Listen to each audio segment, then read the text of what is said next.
Hi crafters! I'm Daniela from ABCRAFTY, and somehow I've gone this far in life without knowing there are acid dyes that glow under black light. Jacquard sent me their full set, which is their neon line of acid dyes, so of course I had to test them out. Now since acid dyes are for protein fibers such as silk or wool, I'll be dyeing wool that I'll eventually spin into yarn. Before we get started, everything I'm using is linked in the description as always, and I also have a 20% off coupon for you. Just use code ABCRAFTY at checkout on Jacquard's site. To prep the wool, I filled a bowl with water and added vinegar.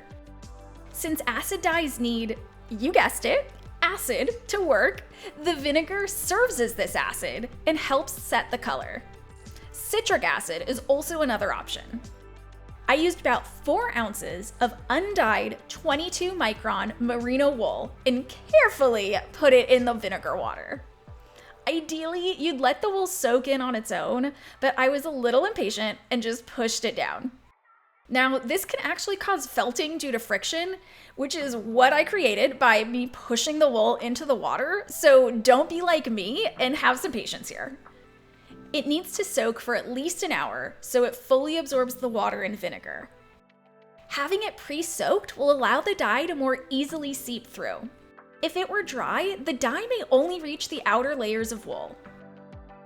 This set of dye includes 6 colors: a blue, red, orange, yellow, green, and a pink. Going through each name, we have Blacklight blue, fluorescent red, orange, yellow, chartreuse, and hot pink. Now before I actually open these up, I want to put on my respirator. I do not mess around with safety when it comes to crafting, and since we're working with powdered dye, which is made up of fine particles, you want to make sure your lungs are protected. And I also put on some gloves because, dye. Now to mix up each dye. I started with the fluorescent red. I used a bottle with measurements right on the side. They're fantastic because you can easily see how much you're putting in. I've linked to these in the description. Now I put it on the scale and hit tare. When mixing any type of dye, the usual ratio is 1 gram of dye per 100 milliliters of water. I like to use a spoon to scoop out a little bit of dye at a time. But then I realized my scale wasn't in grams. Whoops. I planned to make 200 milliliters of each color, so I needed 2 grams of dye powder. I added hot water up to the 200 milliliter mark. I get my water from an electric kettle that I set to the lowest setting. You want to use warm or hot water to help dissolve the powder. Then I put on the cap and carefully stirred it, because no matter how many times I mix dye, I always forget to make it easier on myself and not fill it up all the way right away. I do this correctly for the next color though. I then grabbed some painter's tape and wrote down the color in Sharpie and stuck it to the bottle so I could distinguish them. Sometimes dyes can look similar when mixed, so I did this as a precaution. Next up, I mixed the hot pink, and for some reason, this one had a safety seal, unlike the first one. And then I learned they either don't have a safety seal or had one of 2 different types of seals, so I'm really not sure what that was about.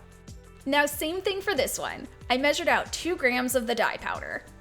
However, for this one, I mixed in a little bit of water at first, and then stirred it until that was dissolved. This way, there's a lot less chance of the dye going everywhere.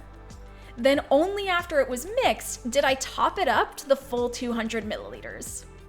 I then repeated this process for all the colors so that I had all 6 dyes mixed and ready to go.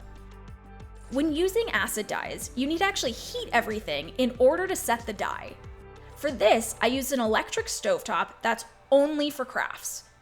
You want to make sure that whatever container, pan, or pot you're going to use is only used for dyeing and will not be used for cooking. To add the wool, I snaked it across the pan long ways.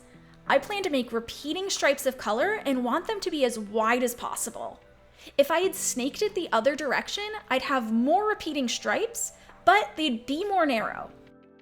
As I add the wool, I let the majority of the liquid drip out before putting the wool into the pan.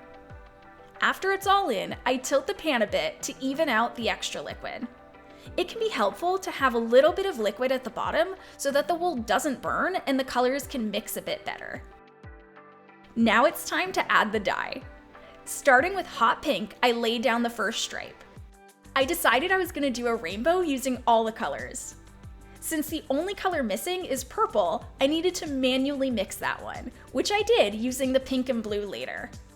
Then I used red and left a small gap between the colors so that they could blend naturally. I repeated this process for the rest of the colors. First orange, then yellow, then chartreuse, which is the green, and then the blue. To finish the rainbow, I added pink again at the end that'll mix with blue to make purple.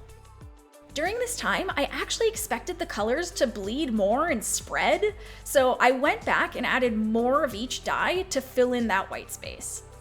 Then to make the purple on the end, I used my fingers to gently mix the blue and pink together by pushing lightly on the wool. Then I realized the green had encroached into the blue more than I would have liked, so I added more blue, and then ended up using the entire bottle of blue dye. After that, I went back through and helped blend the transitions, pressing lightly between the colors. I did wipe my fingers on a paper towel in between each color to avoid cross-contaminating them. To check to make sure there was enough dye, I lifted the sides and checked between the rows. This also helped the dye flow under the wool and soak in from the bottom. Then I covered the pan and set the hot plate to warm. The goal is a gentle simmer for about an hour, or until all the dye is absorbed. After probably about 10-20 minutes, I checked it and saw that it still wasn't simmering, so I increased the temperature a little bit. After about an hour of simmering, I checked on it again by lifting up a corner and saw it still had more dye to soak up, so I let it cook some more. Then, full disclosure, I got distracted and ended up letting it simmer for about 2 hours or even longer, but thankfully there was enough liquid to keep it from evaporating completely and burning. When it was ready and all the dye had soaked in, I turned it off and unplugged it, and then let it cool completely on its own. If you've seen my felting videos, you'll know to felt something, 2 of the factors are hot water and agitation. So while the wool is still hot, it is extra important to not fuss with it too much or it will felt. This is also why I like to let it cool on its own. I did notice the red and green blended in a few areas to make some brown tones. I suspect that happened when I lifted the wool and maybe some of the red dye ran underneath to where the green was. After the wool cooled, I transferred it to a bowl of room temperature water and added a splash of Synthropol, which is a soap that helps remove dye. I just started using it and absolutely love it. It is insanely effective at removing extra dye. Now I tried to be as careful as possible, avoiding agitating the wool. Then I added a little bit more Synthropol and continued to carefully get the soapy water to flow through the wool. I dumped out the soapy water and added in fresh water and stirred it a bit. Then I repeated this process until it ran clear and didn't look like there was any soapy water left. Then it was time to dry. I found the best way to dry wool is to use a spin dryer. I've had this one for years and absolutely love it. All I have to do is place the wool in, move it around so it's evenly distributed, then close it and turn it on. What's funny is it wobbles a bunch to start, but I just hold it until it settles. The water comes pouring out the bottom and eventually it slows to a drip. The whole process only takes about 30 seconds and then I can turn it off and remove the wool. Feeling it, it's probably about 80 to 90% dry. So if you dye things, I cannot recommend a spin dryer enough. I've linked to this one in the description. To finish drying it completely, I've gotten into the habit of just draping it over a chair, so that's what I do. Then in the morning, it's completely dry.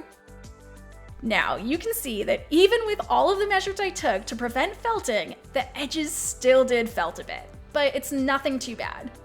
I'm still able to relatively easily separate the fibers. And I like to go through and fluff it like this to prep it for use. Now that it's all ready to go, just look at these colors. They really are neon and ridiculously vibrant. And while it's gorgeous on its own, let's not forget the whole reason I was excited for these dyes. Here's how it looks under the black light. How insanely cool is this? For whatever reason, I wasn't expecting each color to glow differently, so seeing distinct colors even under a blacklight was amazing to see. And then where I mixed the pink and blue to make purple, it actually glows purple. Like, how crazy is that? Which really does make me wonder, why don't they just have a purple dye as well? So if you want to try these for yourself, don't forget everything's linked below and you can use code ABCRAFTY on Jacquard's site to get the 20% off. Let me know in the comments what you'd make with this wool, or if there's another dye experiment you'd want to see next. And if you end up using the dyes for yourself, I would love to see it. I've actually opened up the community section on my channel so you can share your creations. And if you haven't already, be sure to give this video a like and subscribe to the channel. It really helps out my channel get discovered, so I really do appreciate it. And if you want to see what I'm crafting day to day, be sure to follow me across my socials.